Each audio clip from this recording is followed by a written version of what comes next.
sowing the seeds of cannabis and sounding the praise of our favorite plant. It's time to Hemp Resent. Our radio resident hempo sapien Vivian McPeak will present a weekly platform for guests and listeners to Hemp Resent about hemp and cannabis from the legal, activist, and reformist route. Let's round up and roll it up for our headmaster of hemp, Vivian McPeak.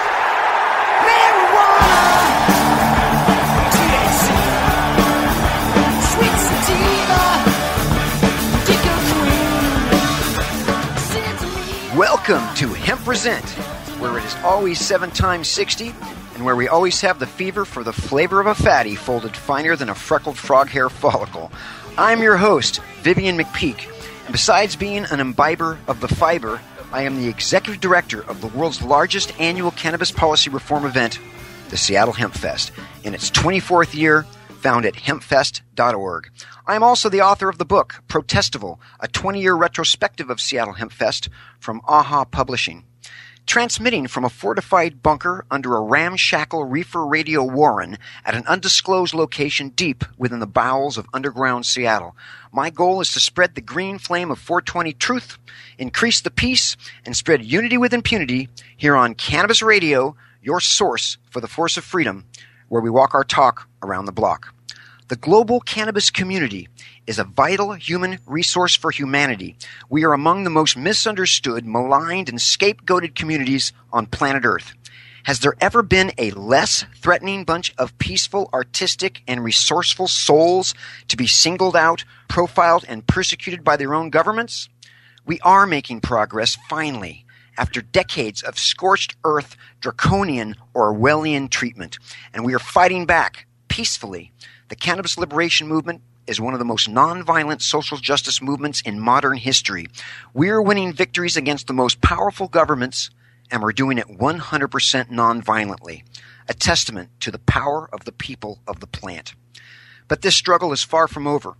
Prohibition rages forward, crushing anyone unlucky enough to get in its putrid path of injustice. The way we fight back is with science, with truth, with information, and education. My guest today is a human weapon of truth.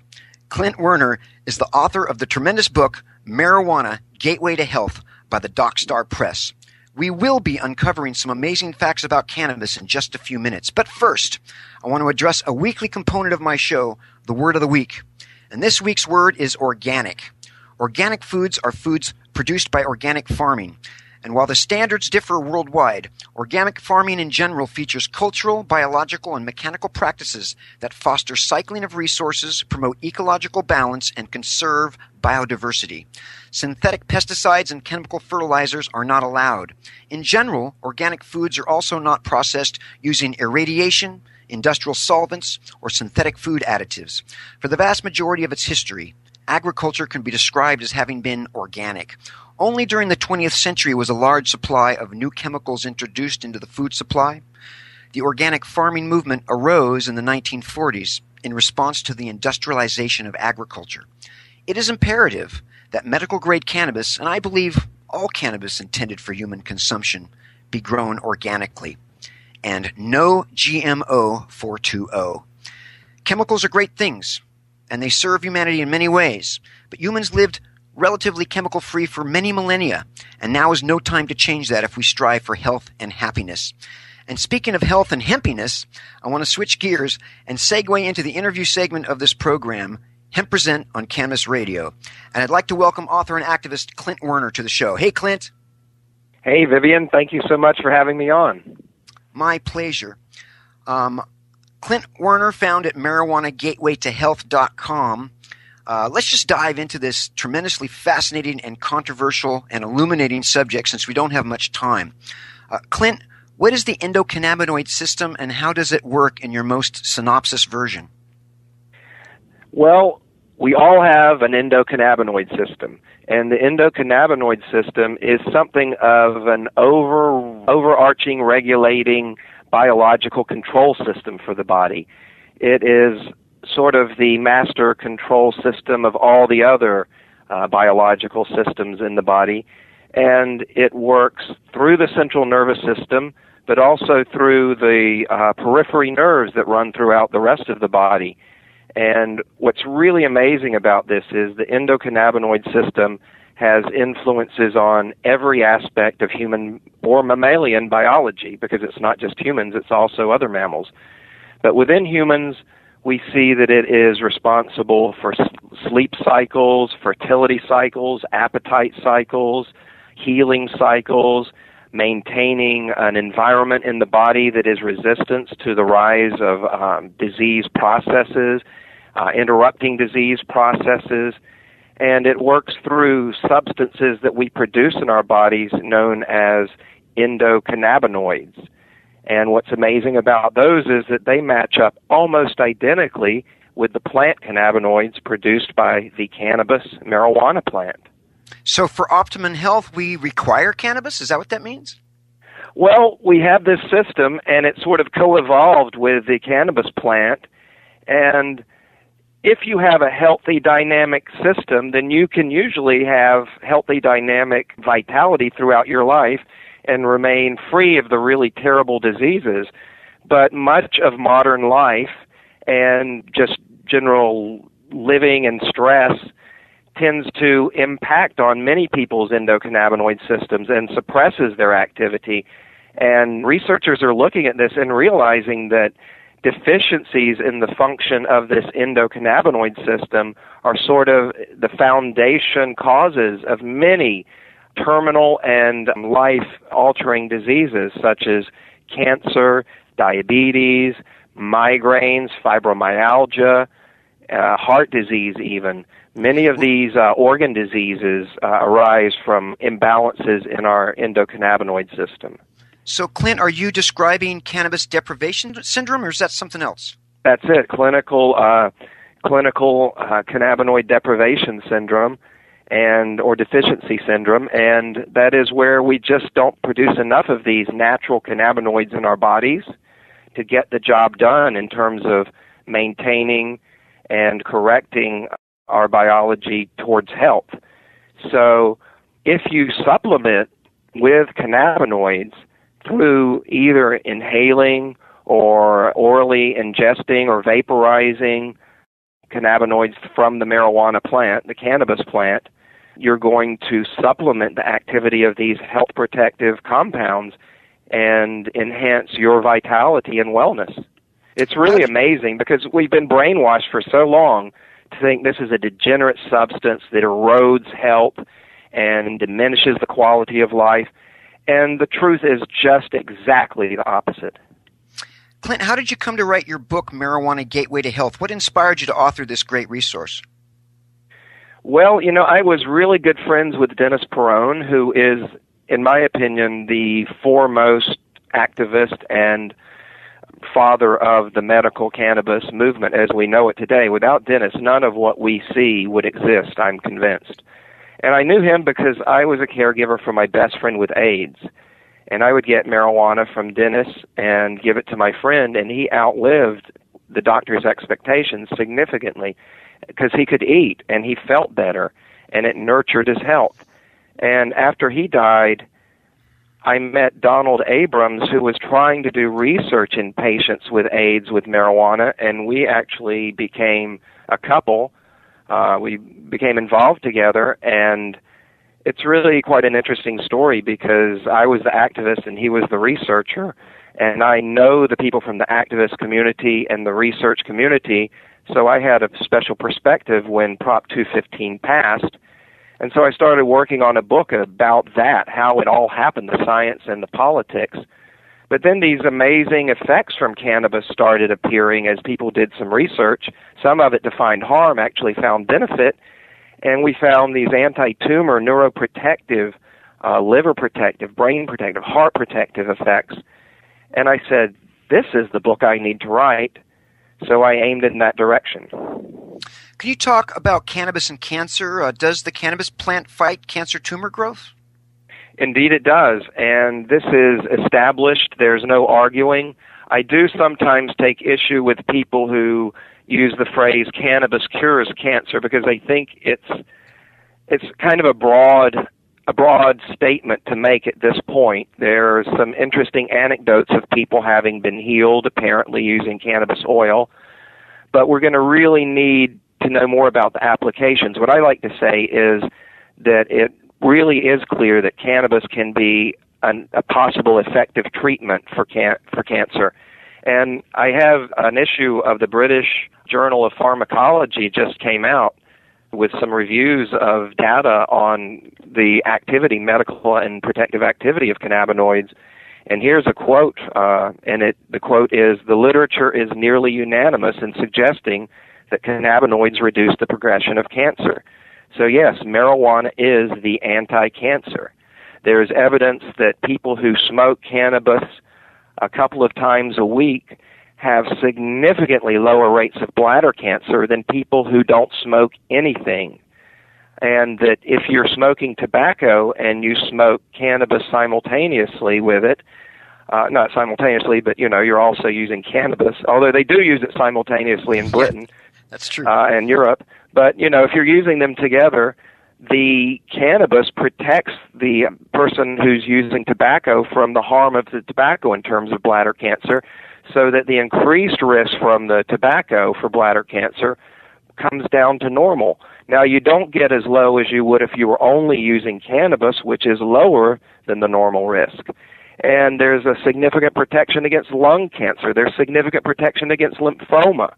It's really quite impressive what we're seeing in terms of cannabis and cancer. And there's also some interesting data that using chemotherapy, if you're using cannabis or cannabis compounds at the same time, the cannabinoids seem to go in and sort of soften up the cancer cells so that the chemotherapy is more effective at killing them off, while at the same time shielding the healthy cells from the damaging effect of the chemotherapy. Because that's one thing. Chemotherapy doesn't distinguish between healthy cells and cancer cells. Cannabis does. It selectively attacks the cancer cells.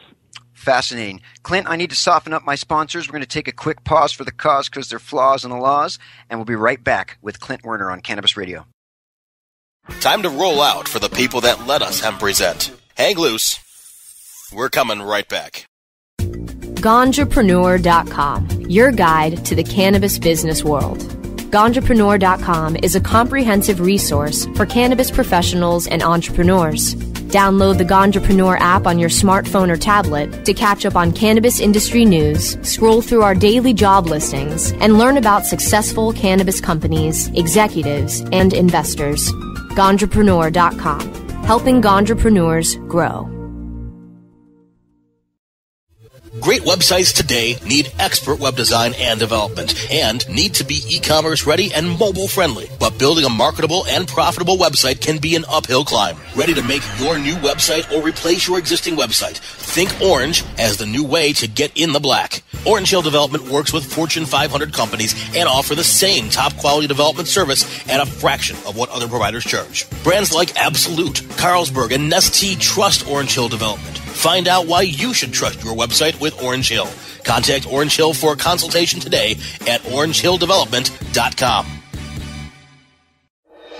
Chronicling the latest cannabis industry news and headlines. Well, with 4 states with tax and regulate and the District of Columbia. The state of cannabis. Oh my God, it's refreshing. We have people that generally wouldn't speak on behalf of cannabis for fear of retribution, fear of losing your practices, fear of many of those things, and find ourselves in a place that we finally can. Bringing you fact-based news and views and keeping listeners on the pulse of what's happening in the industry today. The state of cannabis. On demand anytime, only on CannabisRadio.com.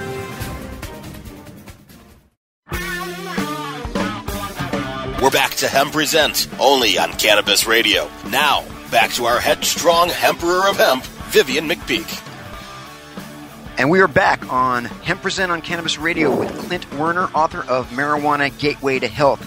Clint, there is a lot of studies coming out, even though the government has been suppressing any real unbiased clinical studies of cannabis, marijuana for decades. But there's studies coming out on both sides of the fence. How do we know if these studies cited by opponents of cannabis, of medical marijuana, etc., have any validity? Well, there's a lot of bad science out there, and there's a lot of money from the government being paid to researchers to try and come up with some horror, some terror that is produced by using marijuana that they can use to dial back the legalization movement. And it's not working. But what is frequently done is, instead of using cannabis in human beings and seeing how that works, these researchers will take rats and mice and they inject them with synthetic cannabinoids. Now, these are, synthetic cannabinoids are like spice many times, or the stuff that's much more harmful than cannabis, far more harmful and far more powerful in its effects. Plus, no one injects marijuana. And if you're injecting a rat or a mouse with a synthetic cannabinoid, it is in no way a real-world model of cannabis use by human beings. So you kind of want to look at the study and see the methodology. Did it use humans or did it use rats and mice? Another way is to look, if it involves humans, look at the number of subjects. And if it's a very small study, it's going to have less value than a very large study. The NHANES study that shows that people who use cannabis at least 3 times a week have a significant reduction in risk for diabetes, that followed, I believe, something like 45,000, many, many thousands and thousands of subjects over an extended period of time, many, many years. And that's much more valuable to tell us something than a study that's done with a dozen subjects over 3 months. So those are a couple of ways to look at it. And there's also the looking if it's a brain impairment study or a sort of life quality impairment study, looking to see if they controlled for alcohol use. A lot of the research that claims that cannabis damages the developing brain has not controlled for alcohol use. And a review of studies just came out recently, and they called the researchers on that, and when they controlled for alcohol use, they found no changes in structure or volume in the brain of daily marijuana smokers. So Clint, cannabis in that vein, cannabis is a neuroprotectant, apparently even protecting brain tissues from the effects of alcohol poisoning and other toxins. Can you touch on that? Right. There was a study, and it was out of, I believe it was San Diego a few years ago, and it was one of these studies pitched to find harm from marijuana. And the idea was that if you use marijuana and alcohol together, you're going to have more damage than if you just use alcohol alone, that this poly-substance abuse is more harmful than single substance abuse. But surprisingly, what the researchers found is that the teen binge drinkers who used marijuana concurrently with drinking had a significant reduction in brain damage caused by alcohol compared to the binge drinkers who didn't use marijuana. That marijuana actually acts as a shield. The cannabinoids in the cannabis plant work as a sort of biological shield against the effects of alcohol and stop the alcohol from poisoning the brain. How about sickle cell disease? Can you tell me about the research that's currently taking place in San Francisco? Yes, actually, that's really an amazing finding, because sickle cell disease might be one of the worst diseases known to mankind. It is genetically linked primarily to people of African descent, African Americans, Africans, African Europeans, and people of mixed race with these genetics suffer from it. What it is a misshapen blood cell, and usually the blood cells are sort of like round, soft donuts that flow beautifully and bounce off each other in the vessels and bounce off the vessel walls and just flow nicely. But the sickle cells are misshapen to look like a crescent moon or a sickle, and they drag and they clump up and they rub up against the vessels, and they make inflammatory compounds in the blood that circulate and make the subject very ill, malaise, systematic illness, just this whole sense of being sick all the time. And then there's the pain, because they gather up in joints and small vessels, and they cause crisis. And it's really a torturous, horrible disease. Some of the worst pain. Cannabis helps so far from what they've seen very effectively.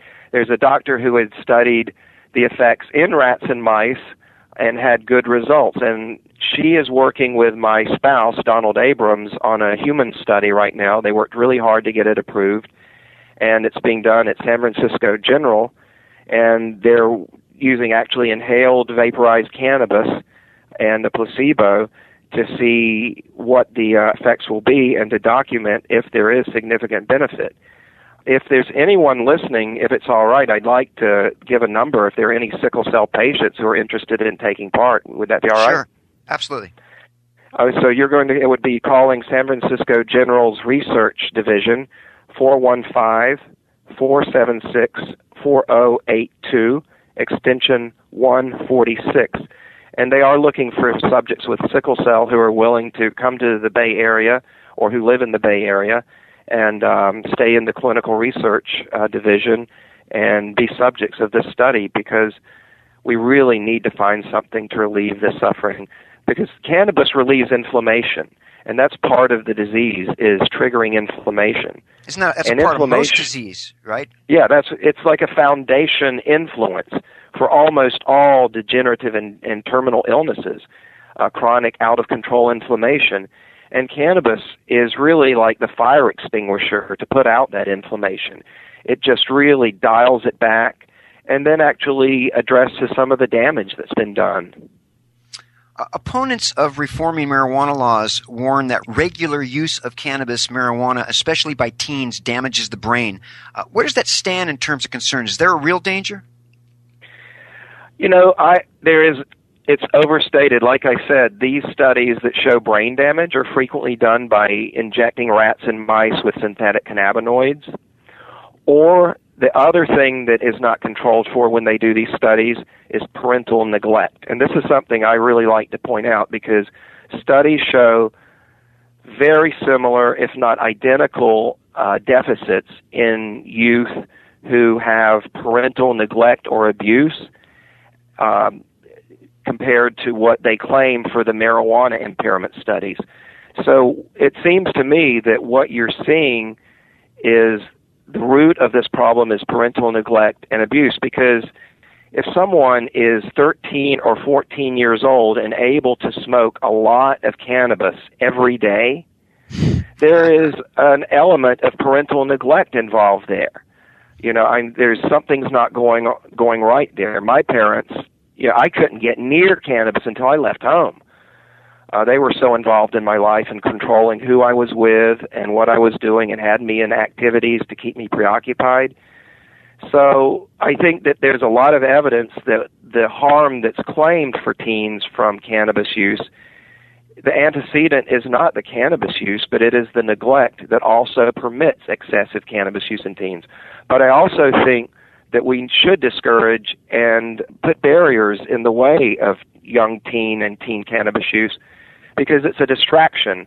They need to be finding out what they like and what they're good at, and not get preoccupied with cannabis.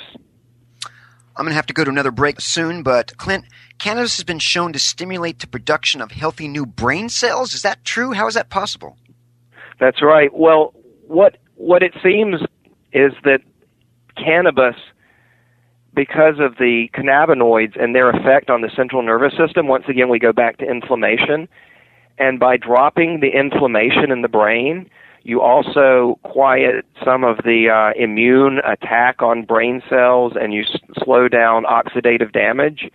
So it's like a cocktail addressing these harmful influences on brain function. And when you dial all these negative influences down, then the brain can really kick up into high gear and do what it's supposed to do and produce these healthy, functional new brain cells through neurogenesis. The researcher who discovered this was really amazed. He said, this is the only illicit drug known to mankind that triggers the production of healthy, functional new brain cells.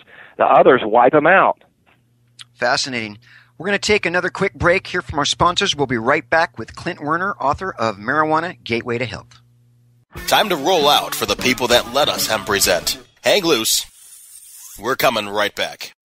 Your connection to quality cannabis insurance services is spelled K-A-E-R-C-H-E-R.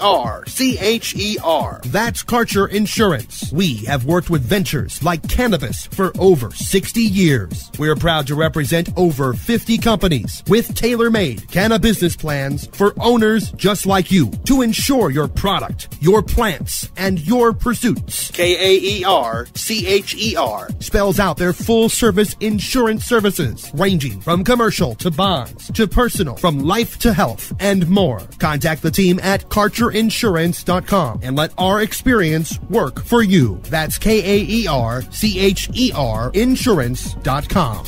Contact Karen and the team at Karcher Insurance at 1-844-421-3560. That's 844-421-3560. MJWellness.com, the largest medical marijuana community in the world. Connect with thousands of patients, doctors, industry leaders, and businesses through shared personal experiences along our worldwide network. Discover new therapies and benefits with content tailored to you. Come grow your network on MJWellness.com. You're not alone. Your wellness matters. Learn, live, and thrive. Check out MJWellness.com today. Growing green to generate more green. Hello to all you happy herbalizers, smiling trippy hippies, and everyone who believes in freedom and tolerance. This is The Grow Show, and I'm Kyle Cushman. From food to fuel, from remedy to resource. Welcome my guest, Ed Rosenthal, the guru of ganja. Let me ask you, right now I hear your lighter clicking. Are you smoking indoor or are you smoking sun-grown? What am I smoking? I'm smoking concentrate. Way to get out of the answer there. So you're truly like the king, right? You just clap your hands and somebody brings you a bowl and you're all set, right? I wish that were the case. The Grow Show with Kyle Cushman, only on CannabisRadio.com. We're back to Hemp Presents, only on Cannabis Radio. Now, back to our headstrong Emperor of Hemp, Vivian McPeak. And we are back on Hemp Present on Cannabis Radio with Clint Werner, author of Marijuana Gateway to Health. Clint, veterans returning home from war are routinely meted out a smorgasbord of toxic psychiatric and pain drugs, which might play a role in why there's an average of over 20 veteran suicides per day. Can cannabis be used to treat PTSD and pain as or more effectively than these pharmaceutical drugs? I think that in some cases it can, although it is a touchy subject in a way, because in terms of because let's be honest, because the government has repressed research into the benefits of cannabis, it's really hard to know what we should recommend for people who are suffering from, say, severe PTSD. I think that, if we find out the right combination of cannabinoids, that's going to be great. And there is a lot of anecdotal evidence that people are able to effectively self-medicate in states where they have the ability to go to a dispensary and find different kinds of cannabis on a consistent basis. So I am really encouraged about the promise of it, but the government needs to get the hell out of the way and let the researchers do the research that's going to give us the data to properly use this substance to help people. It's criminal. It is just insane that the government treats this like some sort of toxic radioactive isotope that's, unfit for even human research. I totally agree. I totally agree. We're running out of time, Clint. How can people find out more about your book and the wonders of marijuana cannabis plant?